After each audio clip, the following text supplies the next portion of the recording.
Welcome to another podcast of Open Mic. I'm here with Kevin Dietz, and today's episode is one of my favorite clients, Jesus Moreno. You're going to learn a lot about a really, really special and unique individual, and you're not going to want to miss his story. Stay tuned.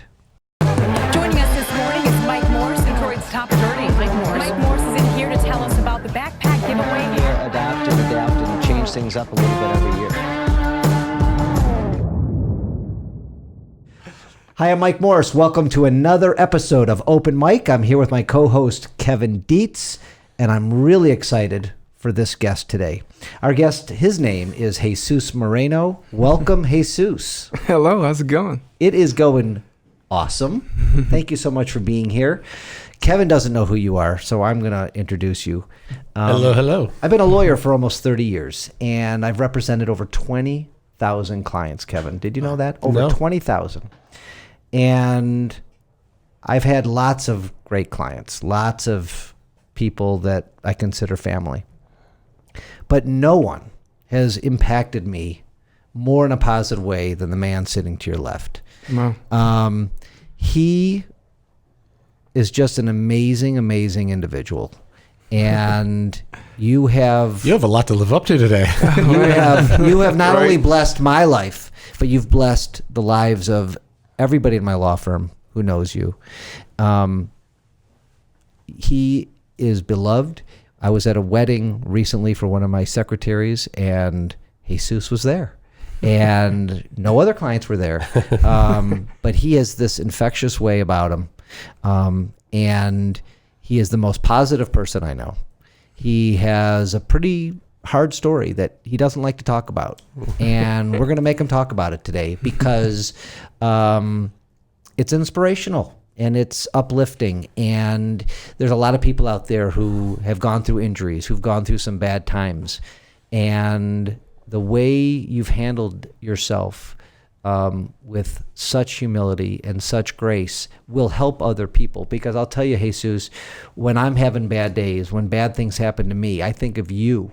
And I think if Jesus can deal with what he dealt with, the way he dealt with it, that we're about to get into, I can make it through whatever I'm going through. So I'm really happy to call you a friend. I'm happy you're here. I'm appreciative that you're here because I know you're I didn't know you before your accident, unfortunately, but you are more introverted. You're a little bit shy. You don't love to talk about what happened to you, but you do when I ask. You made a commercial with me because I asked. I love you for all those reasons. I know that's a long intro, but welcome to the podcast. Thank you very much. That's a very high compliment, especially coming from you. Thank you so much. I think the story is, I'm happy that it has impacted people in a positive way. Me going through it, it's just, I see it different, right? Because people see it from the outside coming in. I just thought I had to do what I had to do, and I didn't think much of it, like just keep going. Just very thankful to be here again. And, So I'll take you through it because I want people to know, you've been, you emigrated here from Mexico. mm-hmm. How old were you when you came to the United States? 12. And you came with some siblings. Mm-hmm. How many sisters do you have? 2. And I've met them, and they're lovely, lovely people. And your father Mm-hmm. is here, Yes, and your mother still lives in Mexico. correct. And you went to college here at Wayne State, Right. correct? Yep, Wayne State, and then I also did high schools here as well. And what I could do is, give me your point of view of like the immigrant kind of coming here, Sure. right? Tell It's us. like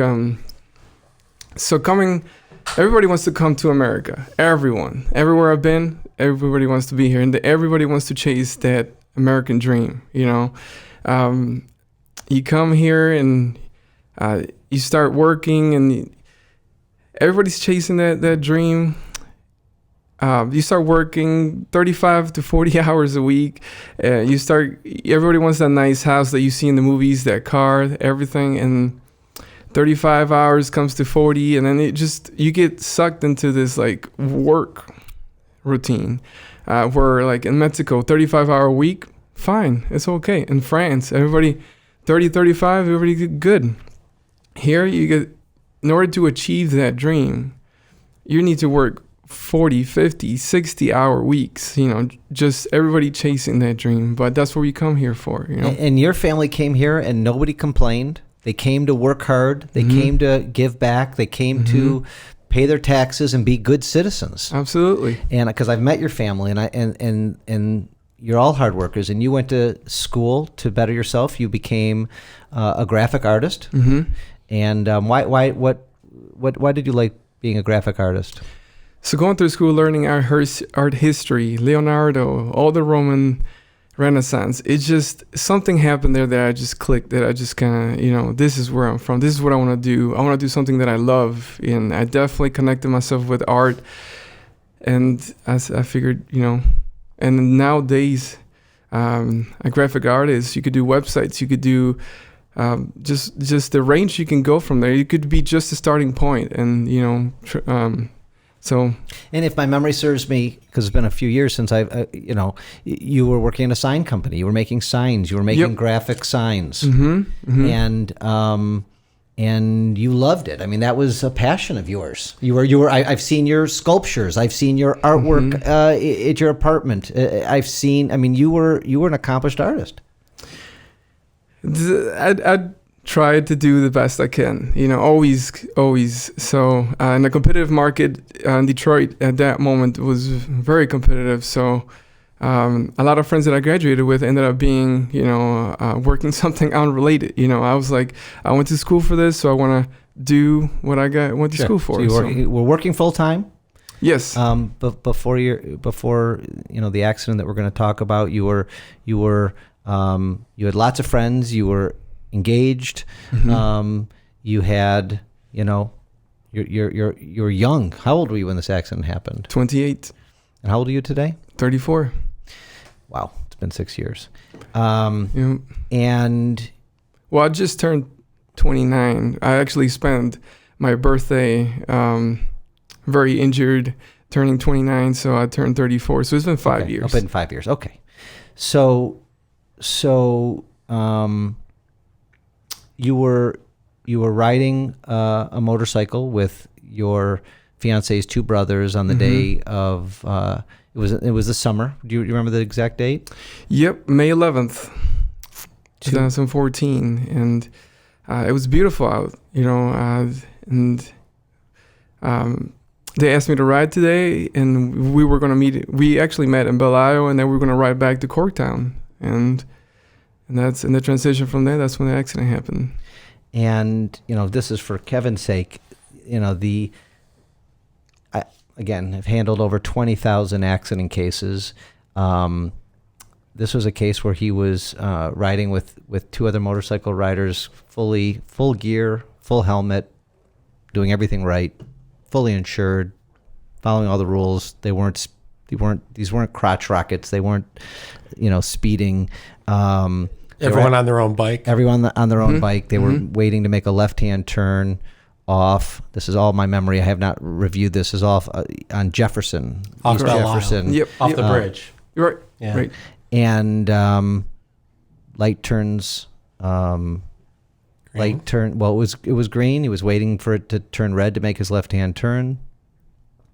It turned amber, and then as it was, there was a bus coming that was a good ways down, probably a 16th of a mile down.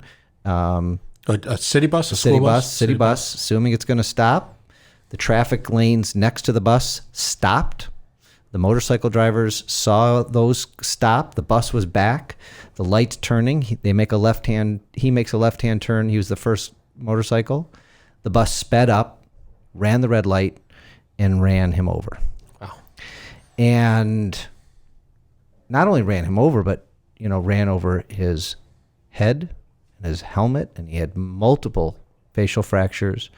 And then ran over his hand, ripped his hand off, and it was his dominant right hand. And, he was, there was a pool of blood at the scene, and it was chaotic, and people, good Samaritans at the scene helped, and he made it to the hospital, and thank God he did. And he's here today, and he had major injuries. Before we go into that, I mean, how does this all, I mean, just reliving what I'm saying, and I apologize for saying it, but how do you feel just hearing me, talk about it? Definitely brings back memories. I think my brain kind of tries to save myself and block those memories at one point. So kind of like revisiting this is kind of like, yeah, that's right, that happened, right? And actually the hand it was a minor thing. When I went to the hospital, they were checking my head, first of all, because I have so many fractures in my skull. I mean, I was paralyzed. I couldn't see. I mean, my hearing was off. My eyes, everything, just, completely, like, I was so bad. Actually, my family, who knew about this, flew my mother from our home country because they thought I was going to end there. And they flew that night because she wanted to say goodbye. And everybody who saw me there didn't think I was going to make it. It was very, very, that was the most impact thing that has happened to my family. And it's weird because I was a safe motorcycle, because you always hear those crotch rockets. Oh man, yeah, I've been 150 miles per hour on the freeway. I was like, nope, that's not going to be me. I'm wearing a full face helmet. I'm having the jacket. I have the gloves. I even went to training, even though I rode motorcycles before. I wanted to be legit, I wanted to have everything in order. And then here I am, on the bottom of a bus, with a distracted driver, and I did everything I could from my point, and then I ended up having all this because distracted driving. It's a miracle that you're here at all. I mean, if you were in a car and that happened and you got hit by a city bus on Jefferson, you could easily die. I'm so grateful that you were wearing a helmet. I mean, otherwise you won't be. And this is middle of the summer, and it was hot out. Right. And he was in full leather. I mean, as being as safe as you could possibly be. You could not have had a better client. Right. Usually there's speed, or they don't have a helmet, or they don't have a license. He had everything. And the worst part, there's too many worst parts. I take that back. One of the worst parts was that this city bus driver sped up and ran the red light. After we took over the case from another law firm, which we'll talk about in a minute, we found on her Facebook page multiple videos of her driving city buses, videotaping the people behind her while she's driving the bus. And you see the bus bouncing, and she writes some derogatory things about the people behind her. So she videotaped. I mean, she was distracted. And not a safe driver. Not a safe driver. And I have no idea if she's still driving. She was driving throughout the pendency of this case. She may still be a City of Detroit bus driver. So that was really upsetting. And, at the beginning they were, denying liability, of course. But I mean, the case settled. This interview, this story is not about the outcome, although we had a very good outcome. The city actually ended up settling the case for a fair amount of money at the end of the day, which is not the story. The story is, it's the distracted driving. It's, if there's a lesson about the driving part, it's don't assume somebody's going to stop at a red light. You wait until they're, I mean, he did everything right. Anybody would have turned. Right. The two lanes next to the bus stopped. The bus was way back. Mm-hmm. He made a slow turn. He should have made a faster turn, but he made a proper slow turn. Mm-hmm. I'm looking at the brain injuries and the photographs that I'll spare you, Kevin. So were you conscious during this? Do you remember going to the hospital? Do you remember any of that, or did you get hit and then like later you woke up and said, where am I? So I never saw the bus. I'm making my turn. The traffic in front of me stopped. So then I'm in the middle of the intersection, so I'm finishing. And the next thing I remember is just being in the hospital. So I lost conscience right at the moment. the bus hit me, threw me, and then kind of never really stopped, kind of kept going. And that's where my injuries come in, It ran over my hand. I'm stuck underneath the wheel, my head injury, all that stuff, right? I don't remember anything until I'm in the hospital. And I'm asking, what's going on when I wake up, right? This is like a day and a half later. And they're like, you were in an accident. And my first reaction is like, oh, man, are you serious? I was not aware of it. Wow. They told me I was trying to get up. They told me I woke up at that moment, but I have no recollection. He had a significant brain injury. He had over 10 surgeries to his right hand. His brain injury was so bad he couldn't blink on his own. They had to, at one point, sew little gold bars into the top of his eyelids to help him close his eyelids. I had never seen that before. He came. I was with him at one point, and he showed me the bars, and I had never heard of that. And to this day, he has blinking and moisture problems with his eyes that he has to constantly put eye drops in his eyes. And he brought, for fun, I guess, fun is a bad word, but it's what came to my mind, a prop. You want to grab it, Jesus? A demonstration. Yeah. Tell us what that, let me just show, you could hold it up for the camera. Yeah, I'll hold it up. So I'll hold it up to my camera. These are TheraTears dry eye therapy. And how many months worth of eye drops are these? 11 and a half. Less than a year of eye drops. So if you know me and you come around me, I'm always having this little bottle around me. And what this is moisturizes my eyes. Because due to my injury, I lost many things. But one of them was the nerve system. It doesn't create my own tears. I can't cry. Even if I tried to, right? I can't. So that's potentially dangerous for your eyelids. So I need to keep lubricating them at night and day to kind of keep my eyes healthy. And this is what I got to go through. Wow. Just to kind of be, functional. I've heard of that when a LASIK surgery goes bad or something, and it won't secrete. And it's so frustrating for the person who goes through that, even painful. So you constantly have that with you. That's always with you. Yep, it's my keys, my wallet, my eye drops. And also, with a brain injury, and I've represented thousands of people with brain injuries, maybe never as bad as Jesus's, but he lost his sense of smell and he lost his sense of taste. So I actually haven't asked him this in probably 6 months, but is any of that coming back? Absolutely, it is. And I'm back to enjoying food. And that's great. So that's great, because I was at your house once with your mom, and she was making some spicy Mexican food, and you were eating it, and your mom looked at me and said, it's so sad because Jesus loves food, he loves spicy food, and he can't taste my food. So tell me, this is a recent development. Tell me about that. Absolutely. I missed out all this time because food is, my goodness, great. Yes. I always focus on the textures because that's all I could do. I lost weight, I lost my appetite, I lost just the sense of living at one point, right? But just having that back, it's a joy. Do you remember what meal you were having when it hit you? Oh my gosh, I'm tasting this. I think it. I don't quite remember, to be honest, but I remember sweating a lot, and I'm like, what is going on? What is some kind of attack? What's going on? Well, this food is spicy, but I could never tell. So So it's back. How long has it been back? I would say a good, half a year to a year. I've been able to taste, and I feel like every day is better and improving. And it has taken a while. It was not guaranteed to come back. So I'm just happy to what I after 4 or 5 years. Can you imagine? Can you just imagine not being able to taste or smell?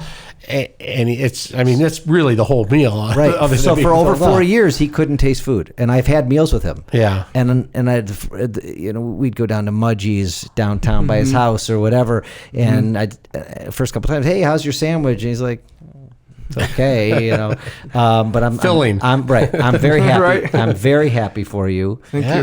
How's the word retrieval? How's the other things that are associated? Is any of that slowly getting better? I think it is. I'm just me just trying to keep positive. I always work on it. I was hearing your Lord Matt talk about how doctors tell you to do things. I try to do them, and then I do them for my own as well, because I'm trying to get better. I'm trying to listen to my doctors. You're taking the doctor's advice and doing the therapy and doing the exercises they give you, which I'm repeating because it's so important for my clients to hear that, my friends and family to do that, and it's you're saying it's working. Well, if the doctor tells you, hey, you do this for 1 hour, I'm going to go do it for 2 or 3 because I want to get better. I want to be able to taste. I want to do everything possible to gain that back. So this leads into a perfect segue into, I want you to tell Kevin and our listeners and watchers what your life was like recreationally and athletically before the motorcycle accident. So before the accident, I've always been involved, in wrestling and track, whatever. I was just sports. But then I started pushing the limits. 5Ks all of a sudden became boring. So I'm starting to step up. Okay, what's next? 10K. Okay, cool. What's up? Half a marathon. Okay, cool. What's my time? I mean, that led me to triathlons, like learning how to swim, jumping in the lakes, grabbing your bicycle, just going out there, and then just kind of became like a habit. The more you do it, the more it becomes a habit, right? So then you started pushing yourself, and it feels good. It feels empowering to be able to do all this. So I was very taking care of my health, and just keep, that was my life before. So before your motorcycle accident, how many triathlons had you accomplished? Do you remember? I mean, too many to count? Too many to count, right? Definitely. So, but this was and the training that goes up to that, right? Because it's really. But he's a world-class athlete. His times, I looked at his times because I had to prove, look at this person. This was I have never done a marathon kind of thing, right? It's an Ironman type of thing. And he was just in perfect shape. He had great times. He was winning races. He was coming in top of his class. And I saw all of his bikes. I saw his workout equipment in his basement. He was an accomplished athlete. He was an accomplished graphic artist. And then this accident happened, and he loses his dominant hand. And that whole story, Kevin, there was a period of time that Jesus and I had to discuss, there was a period of time where he had a couple fingers that were not functional. And they couldn't do anything. He couldn't, maybe he could pick up a fork, maybe he could pick up a pen, but nothing else. And he couldn't get a prosthetic over that. Mm-hmm. And the doctors are like, well, if you want a full prosthetic hand, mechanical hand, we have to amputate what's left. And he didn't want to do that. And that was a hard discussion. You and I had many, many, many hours of discussions about the difficult decision that you had to make. Do I cut it off? And with the hopes that a prosthetic will take and I'll be able to gain some functionality, I'll be able to ride my bike again, I'll be able to run again. Do you remember that whole decision process? Absolutely. Doctors will never tell you, hey, you have to amputate your hand. They always kind of try to save whatever they can save.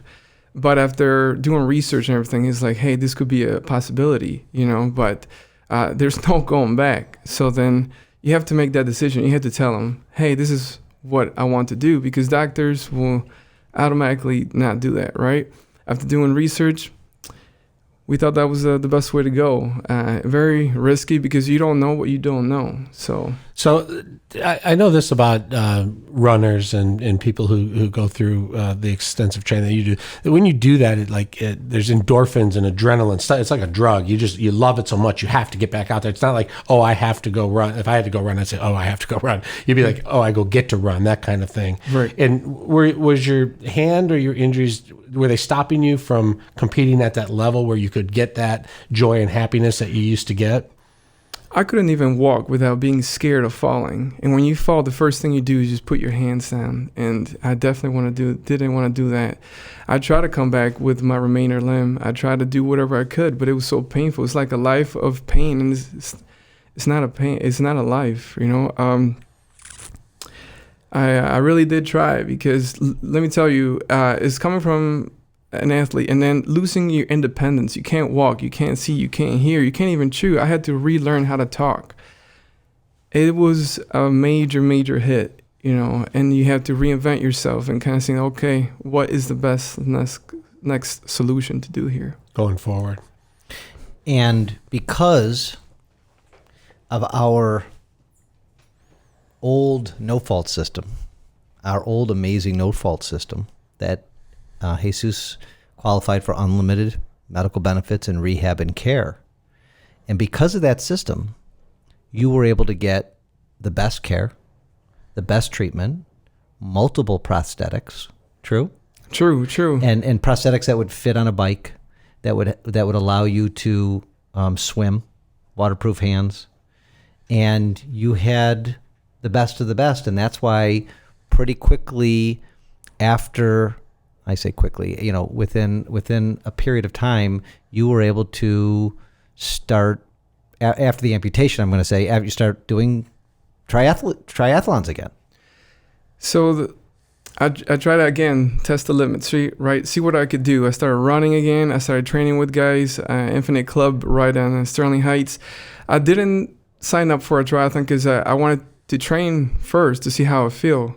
It wasn't until like a year later I was able to do I think I'm ready. Let's try this out. Let's try for a triathlon. Year from when? A year after training, or not? A year after amputating my hand. Right. Okay. I was like, let's try it out, but meanwhile, I stayed positive. I stayed training with people, and I've been able really to get all this equipment, which the team at U of M loves me, because it's like I'm making them do things that they've never done before. Hey, can I get a fin? Hey, can I get this for the bicycle? Hey, how about this? So it's been problem solving together as a team, and I haven't been able to get this if I wouldn't have hired Mike, which I kind of, when I talk about like leading up to meeting Mike and had the difference that he made, because when I was injured, my family hired a company, right?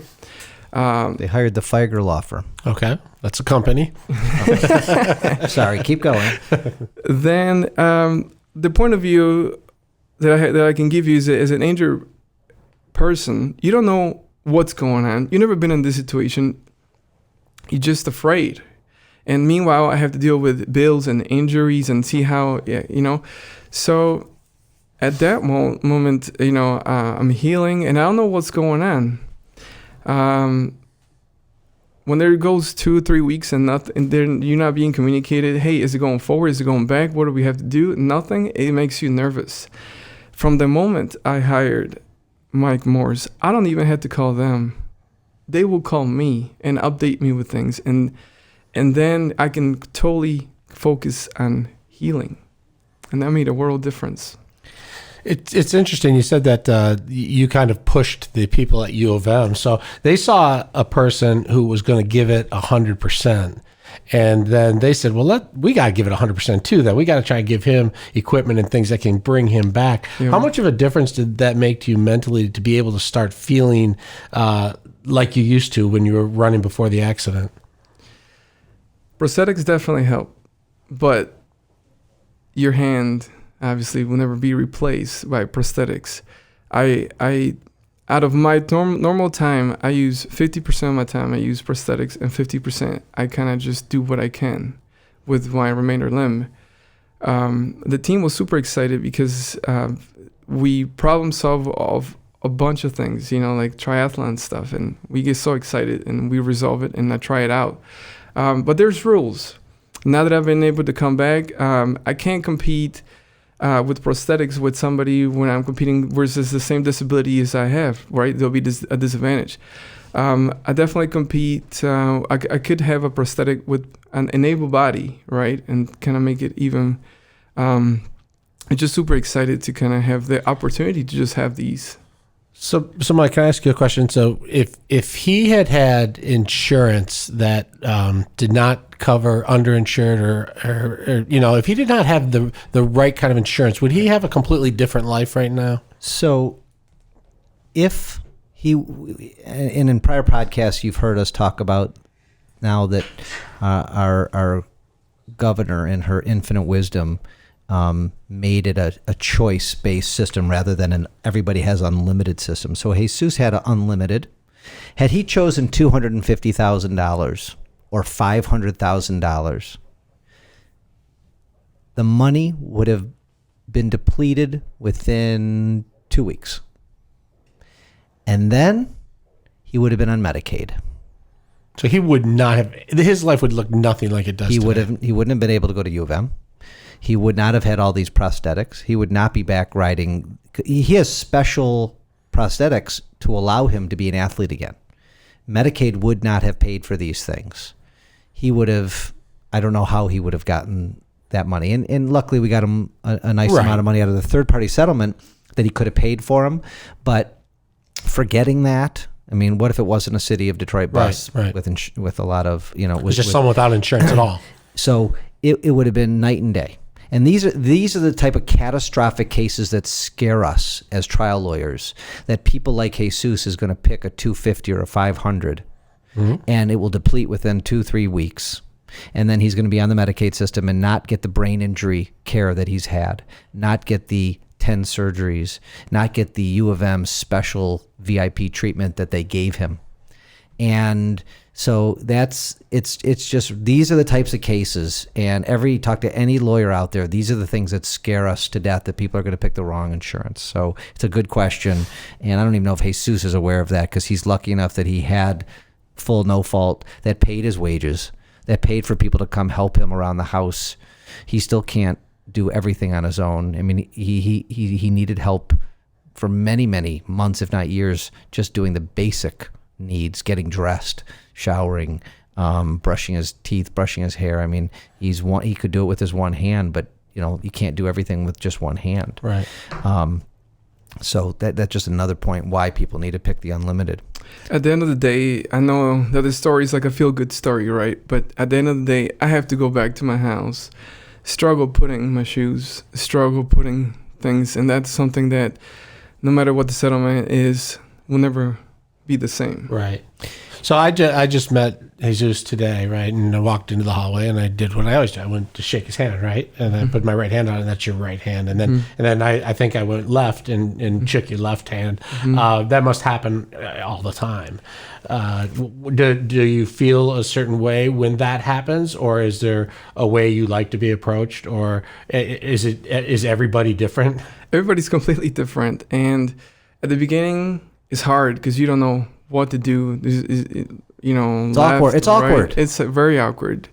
And I just hug him. yeah, That's all you do. You hug him. He's a huggable guy. You see Jesus, you just hug him. Yeah. Go all in. I go with the hugs because these people have helped me. They're professionals. They know what they're doing. And what other, to see them I don't get to see them every day. So I hug these people because they're in my side. They're with me. So, Jesus started telling the story, and the story is important, Kevin, for a few reasons about how he got to us, because it's just relevant for many reasons. So we're going to go through the story real quick, because these are things you don't even know. You've heard me, Kevin, talk about how people have a choice as to what law firm they hire, and if they don't have a connection with their lawyer, they're allowed to fire their lawyer and hire a new lawyer who they feel more safe and comfortable with. Jesus was with the Feiger Law Firm for over 11 months, and he never met Mr. Feiger one time. Is that true? True. And how many times did you ask to meet with him?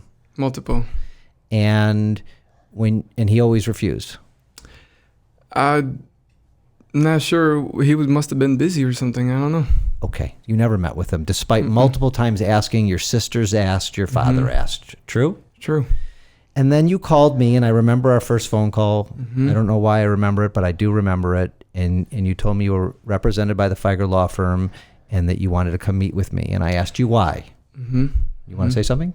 Jump in. Yeah, the reason why is because for the third time, they have canceled the meetings. We were supposed to meet to go over the case. For the second or third time, they had canceled. And I was like, this is not right.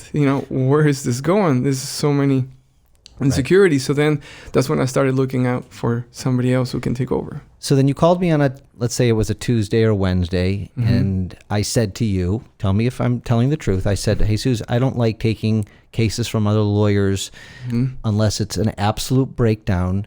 Call Mr. Feiger, try to get in with him one last time. Did I say this? And, yes. And you said, okay. And then you called me back and said, I got an appointment with him Friday at 9 a.m. and I'll let you know how it goes. Do you remember? And I remember Friday morning I was here, and 9:15 I get Jamie at the front desk buzzed and said, there's a Jesus Moreno and his 2 sisters here to see you. We didn't have an appointment. And I went up and we met in the big conference room, and I said, what happened? He said, Mr. Feiger canceled my appointment and wouldn't see me. That happened. And we met, and I met with your family, and it was one of the most tragic, serious cases I'd ever worked on in my entire career. We signed the paperwork. We got your file from Mr. Feiger, and it turns out there was very, very little work done. The file was not even 20-ish pages. They didn't talk to any witnesses. They didn't do a full investigation. They didn't hire experts. Nothing was done on the file. It was a mess. We had to start from scratch 11, 12 months into it, and that put us at a disadvantage. I mean, the witnesses, it was old at that point, that we couldn't get somebody on the scene at the time. I mean, they did so many things, in my opinion, that were wrong, that, we started from ground zero. And luckily, we were able to get a hold of witnesses and get experts. And so, if you're in an accident, just for people who are out there, you want to get a hold of an attorney as quickly as possible, because these witnesses can evaporate like the wind, right? Absolutely. And some of them did. And memories change. And sometimes the insurance companies that I love, they go out there and try to manipulate witnesses and get statements. And, you want to be there first. If somebody calls me after a bus or truck accident right now and they say it just happened, I have experts on the go to go out to the scene right now. And my lawyers will go out there to the scene right now. We'll take photographs and we'll gather witnesses. That doesn't usually happen from the scene. It usually takes a day or two, but it's better 2, 3, 4 days later than it is 11, 12 months later. But luckily, we had a good ending. We were able to get Jesus the full justice that he deserved, and the case was long. We spent a lot of time together. I personally was ready to go try it, and we got ready for the trial. And on Halloween, we went downtown, and the city made what we thought was a fair enough offer, and we settled it. And now Jesus gets to focus 100% on rehabilitating himself and getting back to as much to a normal life as possible. And as he just said, he does put on a good face. I've never heard him complain. I've never seen him. I've seen him upset, but never. He's not blaming. He's just what you see is what you get, Kevin. And one of my favorite stories about Jesus. So it's funny because he tells you he doesn't cry. I cry almost every time I'm with this guy. I well up every single time. Rocky, can you hand me that up there in the top right? I was just looking at that. I forgot to get that this morning. So one of our favorite places to meet for lunch is Mudgie's. He had a condo real close. Great spot. Great spot. He actually introduced me to it. Me and a couple of the lawyers who worked on this case, Eric Simpson and someone else, came with us. Just lunch. I think it was after. I don't remember if it was before the case ended or after the case ended.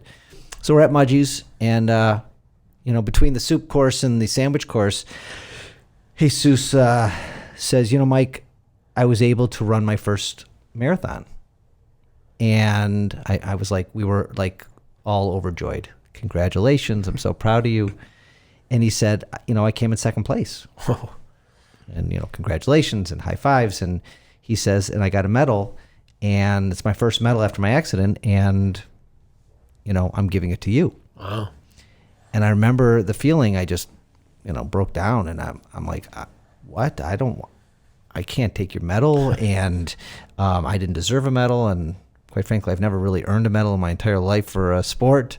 And he liked that part of the story, and it meant the world to me. And this is this is what he gave me. Wow, and to this day, it's one of my prized possessions. It's right here in my office to look at and think of Jesus. And thank you for this again. I've thanked you multiple times, but I wanted Kevin to hear the story. that's who this guy is. I mean, he's just a giver. He's a lover. Speaking of love, He said something though. It's kind of interesting because I bet a lot of this kind of just goes back to your parents and how you were raised. Because he said when he came over to America, he just would get up and work and go and put one foot forward, and it's kind of how you always lived your life. So the accident didn't change you as a person. You still got up and did the best you could every day. And then, I mean, obviously to come back as far as you have is amazing, but. Yeah, in retrospect, for sure, I think it has made me stronger now. You know, I definitely been an individual. When somebody takes the basic needs, you have this like strength within you that you didn't know you have, just to come back and I'm not trying to prove anybody or anything. I just in this mission to kind of, I don't want to be just. You know, I remember just those days where my mother had to do just the basic needs. You know, I don't want that, and I just do the what I can. Just Get better a little bit every day. It definitely made me stronger, and just I feel like a better person now. And by all accounts, he was a great person before the accident. So how he feels like he's a better person. I mean, unfortunately, he was, he lost his fiancée during this process, this horrible rehab process. But he has recently found love again. Mm-hmm. Now, did you meet your fiancée Anna while you were treating at U of M, or was that? Tell me how that happened. So, she's a nurse. Yes, So I met know. her during one of those surgeries that I had to go there, and we clicked, and it has been great ever since, to be honest. She is wonderful. I approve. You didn't ask me for my approval, but I approve. Well, we've been able to spend a lot of time together at parades and weddings and other things. And they're getting married next year. Absolutely. And I cut you off. What else were you going to say about her? No, just I was going to say before, there's a lot that goes with the amputation. And one of those things is like, geez, would I find love again? Like my person I was with just didn't work out. So people look at you different, that little awkwardness, that's just every day for me, right? So then you think about that and it's like, geez, a lot of people did not want to be with me because of that, right? And here comes this person that doesn't even know me and gives me a chance. And I thought I was like, wow, just amazing. She's amazing. That's awesome. So what kind of nurse is she? She works in the clinic, so she's not quite registered yet, but she jumps around to different clinics that need her. Wow. That's great. Mm-hmm, so I'm going to show, so Kevin, throughout all of this, I mean, we obviously developed a deep friendship, and he is not acting overly shy today, which I love. And, when I first met him, his face was drooped and his eyes had gold bars and his hand was a mess. And so he's come a long way in 5 years. Like, I'm just seeing it. I'm sitting here 5 years later thinking, wow, right? I'm just like, this is as far as you've come is just so fun to watch. But 2018, I said, hey, Jesus, what do you think about doing a commercial with me? He's like, I don't know, Mike. Wasn't thinking about it. I love you, but I don't, he's a private person. It didn't take much convincing. I mean, he loves, he appreciates what we did for him. And we're friends. And he said yes. So you spent, how long of a day did it take to shoot? I mean, how many hours were you with Ross and the team shooting this commercial? It was like a marathon itself. Yeah. Like 8 hours, 10 hours? Oh man, Something like that? Yeah. At least it was actually like all day, like right bright and early, 6:30 to like there was no more light. That's it. Maybe 12-hour day. Yeah. And he didn't get paid, by the way. I didn't pay him a dime. You got to get in the union, kid. So, right. So I'm going to show you guys the commercial, and then we'll talk about it. Jesus is a unique guy. I don't know many triathletes. It never gets boring. He was in great shape. 5Ks turn into 10Ks. He saw lots of medals and trophies. I like to live life. And then I was trying to finish my left-hand turn, and a bus blindsided me. The wheel crushed my hand and crushed my helmet. what is a brain injury and a missing hand worth? And we look for cases like this where we can really make a difference in somebody's life. I just finished my first triathlon since the accident. And he came in second place. It was just like a dream. He took out his medal, That medal had to be for Mike. and he told me he was giving it to me. It's just like we shared bad times, I wanted to share good times with him. It's in my office. I see it every day. You don't know what life will throw at you or who will step in to save you. So full on, welling with tears. And I've heard this commercial hundreds of times.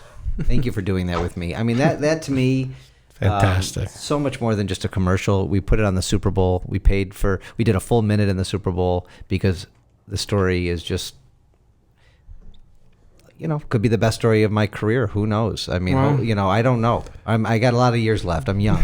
That's right. But I mean, it's That's why you get into it, right? I mean, you try and help people, and look where you were. I mean, the commercial, that's seeing the scene footage, or that, I mean, it takes you right to when it happened, and to see you now where you're at. I mean, that's really what it's all about. And how do you not feel when you hear his story and see how well it's turned out? He didn't, he has how many different prosthetic hands do you have now? 6. And you saw it in the commercial, the one, I don't know what you call it, but it can do some amazing things. So he didn't bring it today and wear it today. And sometimes it gets your arm swells. It could get sore. And it gets sore. It could leave rashes. And it could be heavy for a while. It's more comfortable without it. Sometimes it is.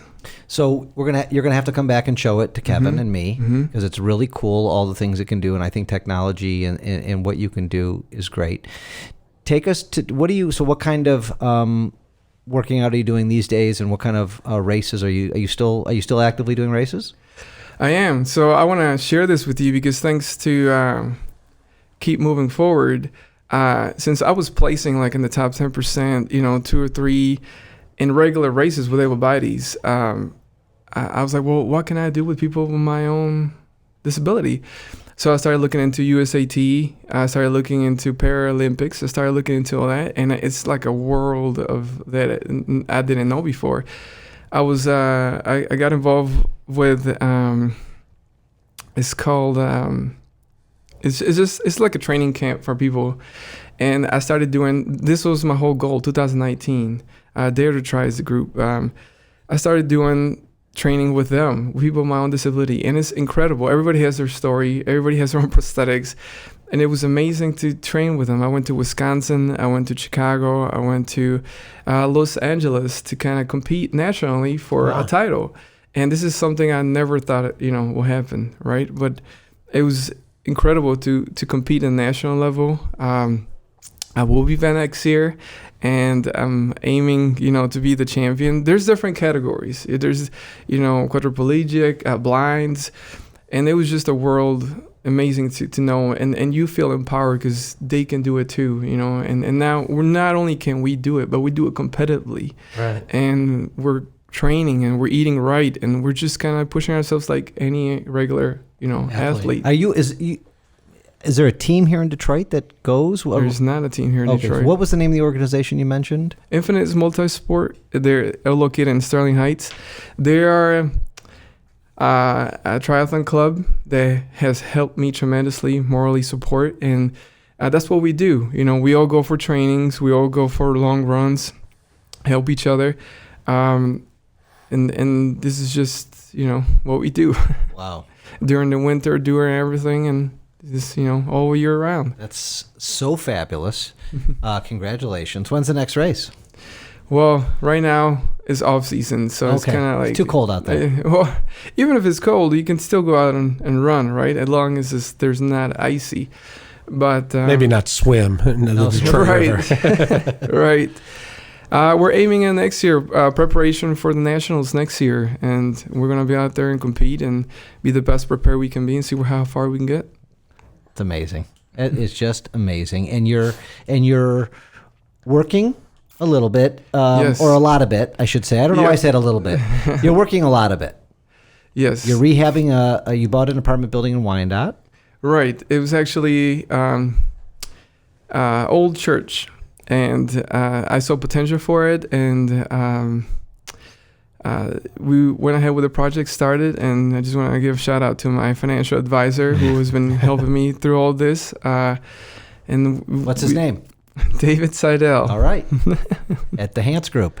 So he helped you, and he's helped you since we settled the case and to make some good decisions. Absolutely. I have to say for the clients that win your settlements, have to get a financial advisor. It probably doesn't make sense when you're doing it. You're just like, oh, wow, who needs? No, he's been absolutely helpful to choreograph everything. And thanks to that, we were able to go ahead with this project. Now about the project, it's been a lot more than I ever thought of. I always, coming from a design background, I'm like, oh, it'd be so cool to design this place, construct this place, and have it.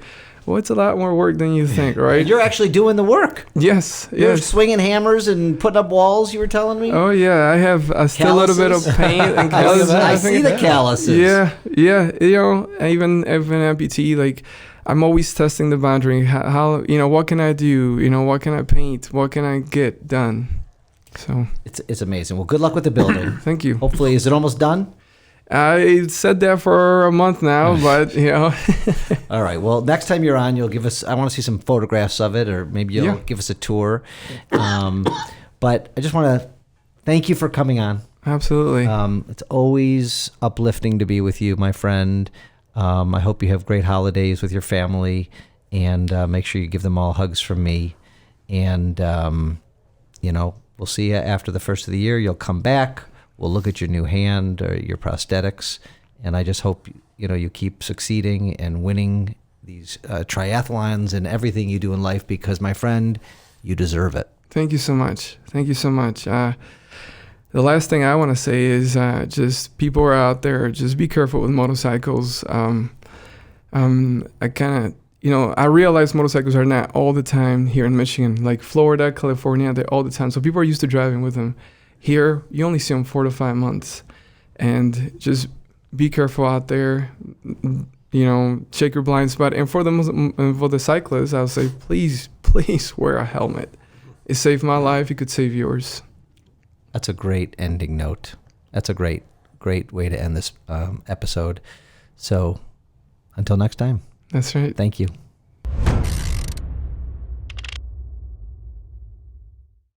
Thanks for watching the Open Mic Podcast with co-host Kevin Dietz. You were watching an episode with Jesus Moreno. Please, if you found this inspiring, or if you learned anything, please forward it to some friends, like it, and subscribe. Thank you very much.